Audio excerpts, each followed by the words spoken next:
이것을 책임지고 이끌 사람은 나밖에 없다라는 이건 남자만 입을 수 있습니다. 이건 남자 상복입니다 라고 해서 저도 남자예요. 저 이거 주세요. 절대 살아생전에도 치마를 안 입었는데 이 친구를 치마를 입히는 거에 대해서 우리는 그거를 고수할 수는 없었고, 여자들이 관을 드는 거는 거의 없다. 관은 거의 다 남자들이 들기도 하고, 그래서 혹시 여성은 단체에서 일하세요? 그래서 못 들은 척. 네, 못 들은 척.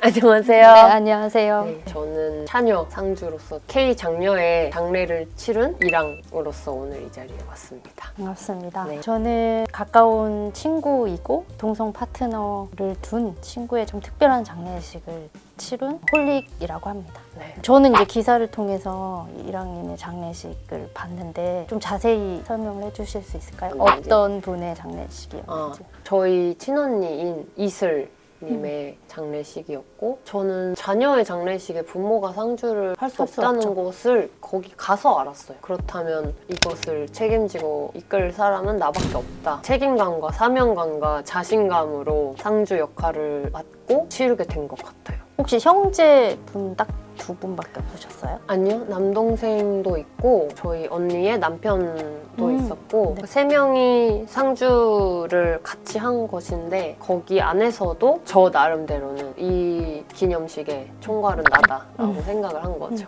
주도를 하셨군요. 네네, 제가 되게 어딜 가나 주도권을 잡는 스타일이긴 합니다. 홀릭님은 어떠셨어요? 저는 뭐 정말 친한 친구의 장례식이었고, 암으로 돌아가셨는데, 암투병 한 2년 정도 동성 파트너가 암병동에 같이 가고 암이라는 병을 치료하고자 노력했던 과정을 좀 같이 했었고요. 그러니까 어머님이 각별한 친구라고까지만 알고 있었는데, 저희 친구들이 노력했던 것은 편지를 썼어요. 어머님한테. 이 친구는 돌봄 과정에서 굉장히 중요한 역할을 했고, 그리고 꼭 상주의 역할을 주셨으면 좋겠다라는 구구절절한 편지들을 이렇게 전달해 드리는 과정을 좀 겪었던 것 같아요. 어머님은 내가 상주를 너에게 줄 수는 없지만 상복은 입게 해주겠다가 타협점이었고, 그래서 제가 계속 느끼는 건 동성결혼 법제화나 이런 것들이 되지 않으면 많은 퀴어나 다양한 사람들이 가족의 선의에 따라서 되고 안 되고가 결정이 되는 거를 많이 느끼는 것 같아요.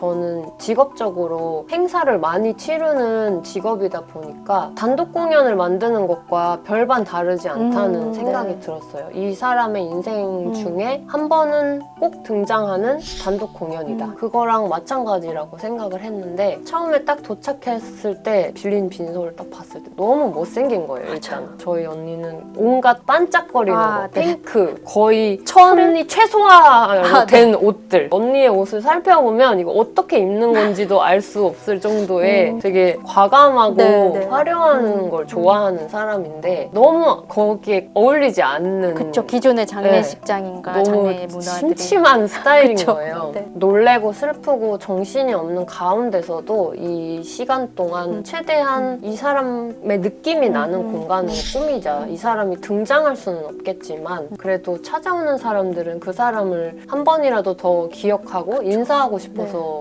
그 마음으로 오는 걸 테니까. 근데 제가 좀 인상 깊었던 건 상복을, 기존의 치마를 안 입고 그걸 입은 모습도 되게 멋있었거든요. 저도 상주로서 장례를 그때 처음 해본 거니까 일단 돌아가셨다라는 뉴스를 들은 순간부터 그냥 장례가 시작된다고 볼 수 있잖아요. 그래서 가서 막 주어진 세팅에서 할 수 있는 만큼만 해야 되는 상황이었는데, 여자는 치마 한복입니다.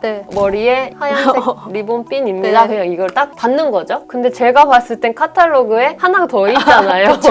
근데 둘 중에 비교했을 땐 저는 이쪽이 그나마 제가 평소에 입는 스타일이나 그거에 가깝지, 갑자기 뜬금없는 스타일을 입고 싶지 않으니까 이거 싫어요, 저는 이거 입을래요 라고 한 거죠. 그랬더니 이제 그쪽에서 이건 남자만 입을 수 있습니다. 이건 남자 상복입니다 라고 해서 저도 남자예요, 저 이거 주세요 라고 했었는데, 본인이 그런 스타일이시면 그렇게 하세요가 아니라 그냥 알겠어요 이 정도로 포기하는 하고 느낌. 넘어가고, 영정사진 고를 때도 생전의 쓰리 같은 모습을 하자. 꾸밈 없는 웃음과 강아지를 좋아하기 때문에 강아지랑 같이 소탈하게 웃는 사진을 하고 싶다. 막 핸드폰으로 그냥 막 찍은 거를 하고 싶다라고 해서 그 사진으로 할게요 라고 했더니 강아지 안 된다. 또 막 이렇게 시작된 거예요. 계속 우기고 네. 싸우고 네. 마찰이 계속 네. 있으면서 치른 거였어요. 네.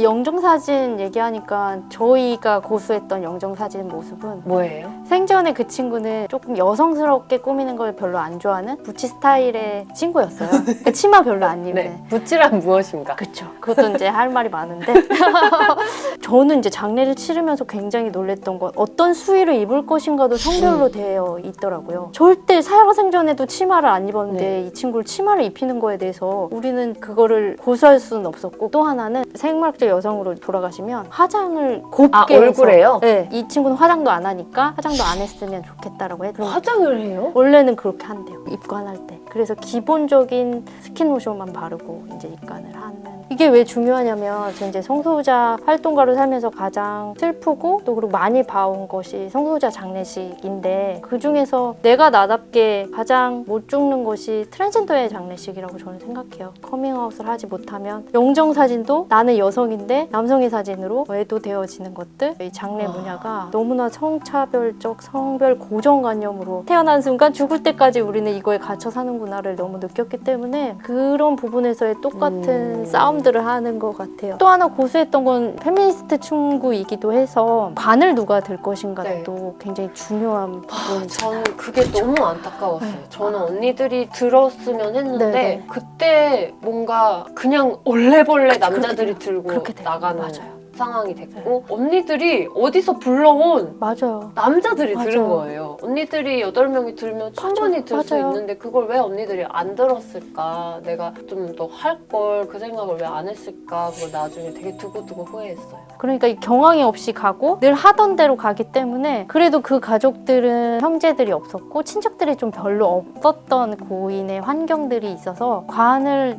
저희 6명이서 같이 들었었고 저는 그 경험이 되게 특별하게 남았어요. 그때 이제 옆에서 공구차를 운전하시던 아저씨가 저한테 어디서 일하세요? 그러는 거예요. 그래서 왜요? 그랬더니 여자들이 관을 드는 거는 거의 없다. 관은 거의 다 남자들이 들기도 하고 그래서 혹시 여성 단체에서 일하세요? 그래서 못 들은 척. 네, 못 들은 척 했는데 근데 그 경험이 굉장히 남았어요. 저희가 오늘 다른 사람의 장례식을 치른 경험을 네, 가지고 네. 많이 이야기를 네, 네. 했는데 내가 죽은 뒤에 장례식이 열린다면 어떤 모습이었으면 좋을지 홀링님은 생각해보셨어요? 저는 무슨 생각을 하냐면 나는 과연 나답게 죽을 수 있을까? 제가 성소유자인지 모르면 그 역사가 어떻게 기억되냐면 그냥 결혼 못한 어떤 여자가 평생 혼자 살다 아니면 고양이랑 살다 죽었구나 이렇게 기록이 되는 거예요. 근데 저는 반평생 이제 커밍아웃하고 성소유자로 사는 기간이 더 긴데 그게 전혀 드러나지 않고 삶의 반에 넘는 삶이 없어지는 장례식을 원치는 않거든요. 그래서 저는 홀릭으로서의 삶이 많이 기억되는 장례식을 원해요. 지금 추상적이긴 하지만 일왕님은 어떤 장례식을 원하세요? 저는 장례식 안 해도 된다 주의로 살았었는데 언니 장례식 치르면서 들었던 생각은 고인의 생각이 어떻든 이 사람을 사랑하고 보고 싶고 좋아하는 사람들이 어쨌든 모이는 시간이 물리적으로 좀 필요한 것 같았어요. 만약에 그 시간을 가지게 된다면 못생긴 빈소에서 못생긴 꽃들에 둘러싸이는 것보다는 제가